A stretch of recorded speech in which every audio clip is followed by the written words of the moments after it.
Hello and welcome to my review on Netflix's Enola Holmes. I really enjoyed watching this movie. I was grateful for this entry to the Sherlock Holmes adaptations along with Elementary, which gender swapped Watson.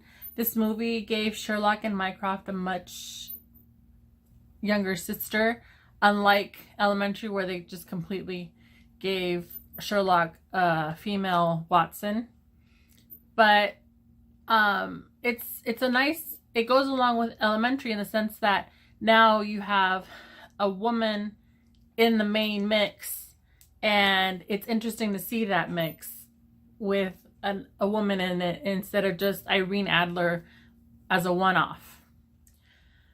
And what I mean by that is that Sir Arthur Conan Doyle's original Sherlock was a misogynist, but in Enola and Elementary, we're being treated to a more female-friendly Sherlock, which is always good because he's not stuck in the times. We keep remaking the Sherlock Holmes story. We keep adapting it. We keep seeing it in different iterations, and that's always so. It's good to see Sherlock not being as much of a misogynist as he was written to be.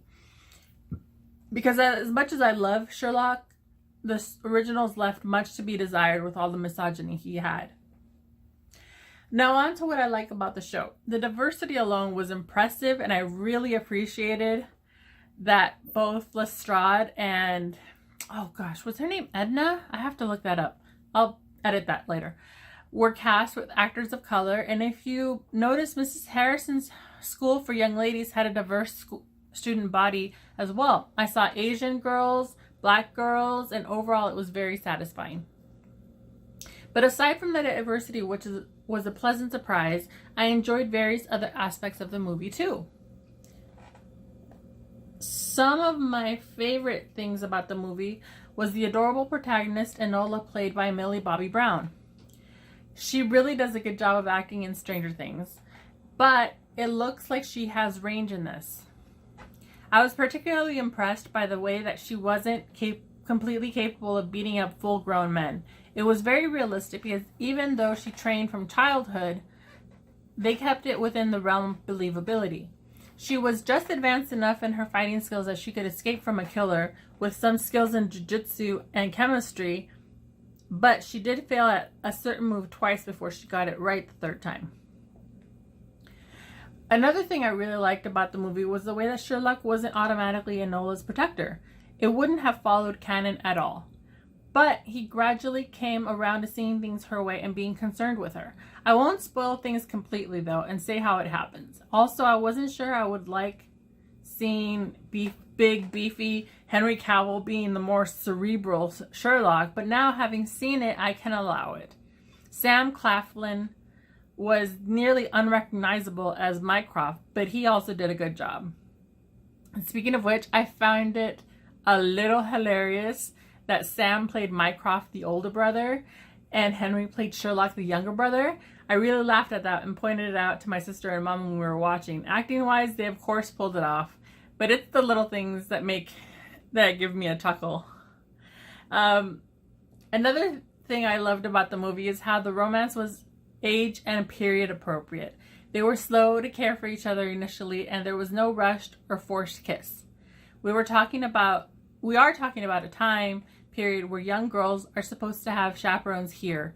And even though Enola is raised unconventionally for the time period, or even for right now really,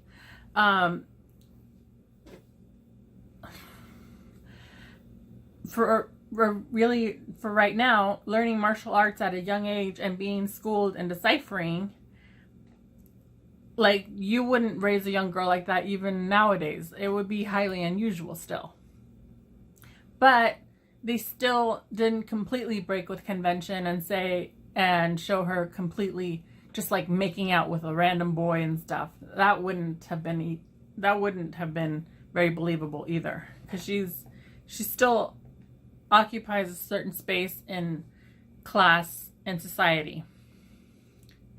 There isn't much I didn't like about the movie. It was just a really fun romp with a great twist ending, and I really hope we get a sequel in the future.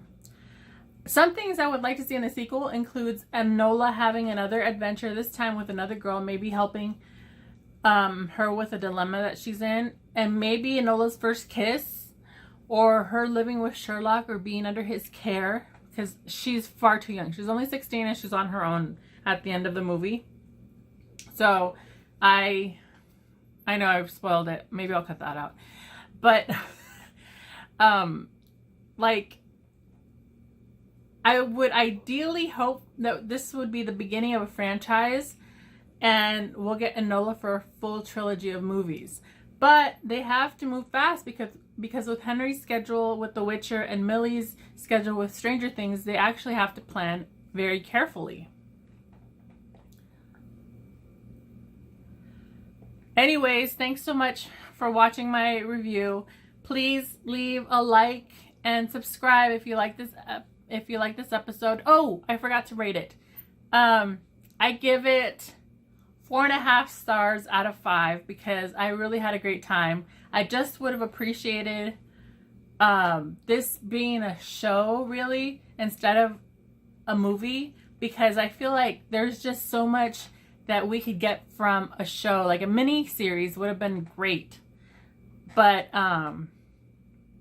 yeah, I get that it's expensive because it's a period piece and they put a lot of money into it. But so 4.5 stars out of 5. And anyways, thanks so much for watching. Bye.